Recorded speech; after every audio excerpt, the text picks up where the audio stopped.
Bismillahirrahmanirrahim. Assalamualaikum warahmatullahi wabarakatuh. Alhamdulillah wassalatu wassalamu ala Rasulillah wa ala alihi wa sahbihi wa man walah. Allahumma salli wa sallim wa barik ala Muhammad wa ala alihi wa sahbihi ajma'in. Rabbi syrah li sadri wa yassir li amri wa hlul 'uqdatam min lisani yafqahu qawli.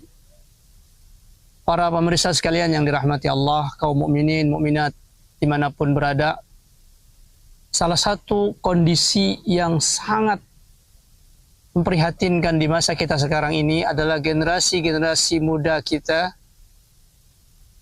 telah terjadi penurunan akhlak yang luar biasa. Sikap-sikap mereka, baik itu kepada orang tua mereka, ya, kepada guru-guru mereka, kepada teman-teman mereka, itu seakan-akan sudah tidak ada nilai-nilai yang pantas, baik secara adat kebiasaan manusia maupun dari sisi pandangan-pandangan syariat.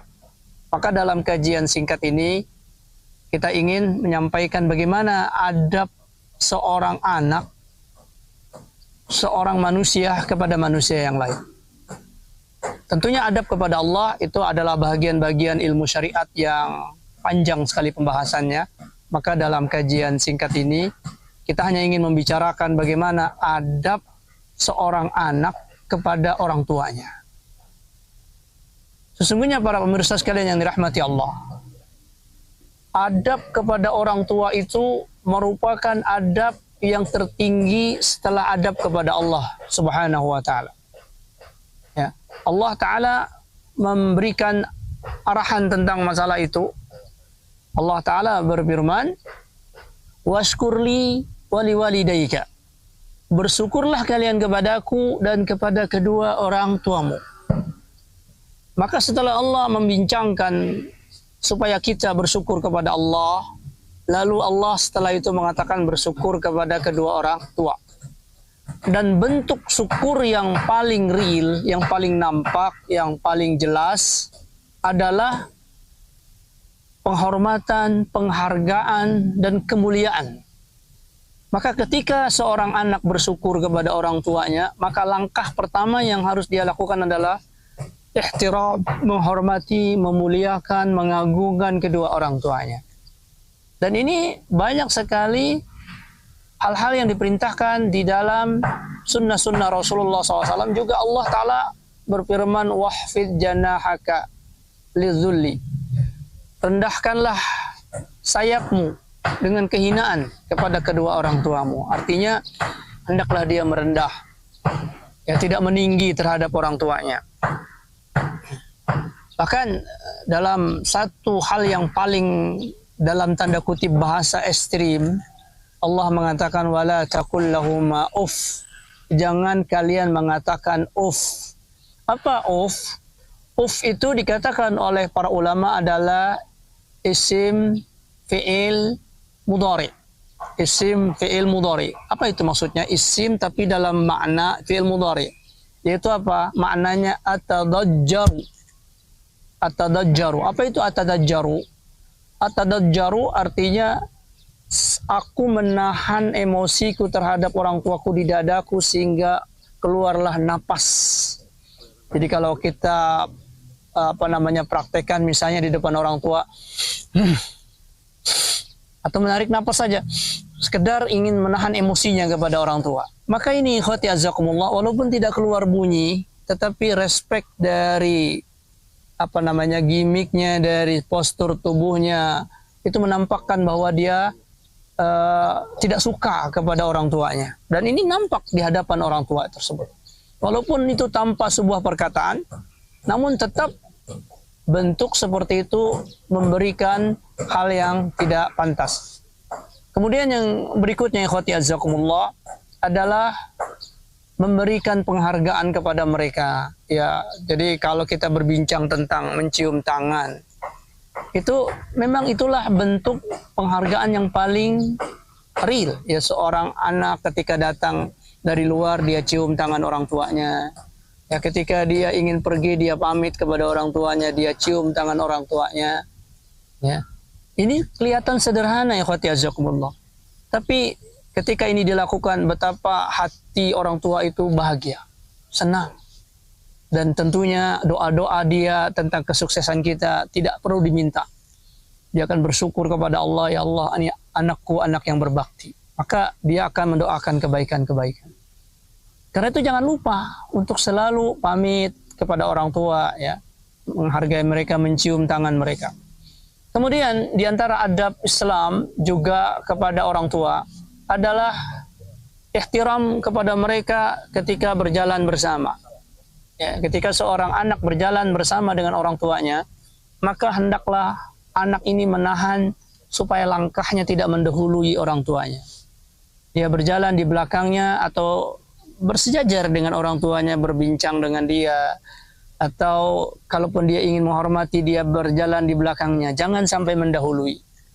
Ya, salah satu hikmahnya bisa jadi sang ayah ini atau sang ibu ini butuh sesuatu kepada dia. Kalau dia mendahului, maka sang ayah ini atau sang ibu ini mungkin segan untuk memanggil anaknya, takut merepotkan anaknya. Atau bisa jadi terjadi sesuatu yang tidak diduga-duga, ya sang ayah ini atau sang ibu ini mungkin jatuh atau mungkin terpeleset. Kalau anaknya berjalan di depan, maka dia tidak bisa melihat kondisi orang tuanya itu. Beda kalau dia berjalan di belakang, dia sigap, dia siap memberikan bantuan dia kepada orang tua.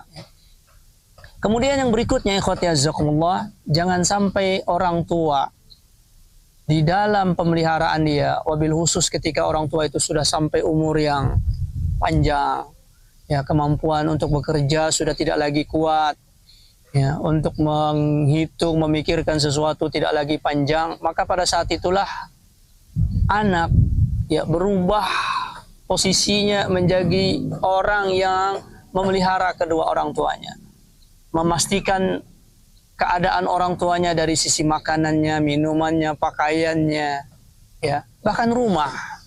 Bahkan ikhwati azzakumullah, kalaupun seandainya ada ayah berkata kepada anaknya, wahai anakku, ini rumah aku hibahkan kepada engkau, sehingga rumah ini berpindah kepada anak, maka jangan sampai itu dipersepsikan bahwa dia berhak untuk mengusir orang tuanya dan sebagainya.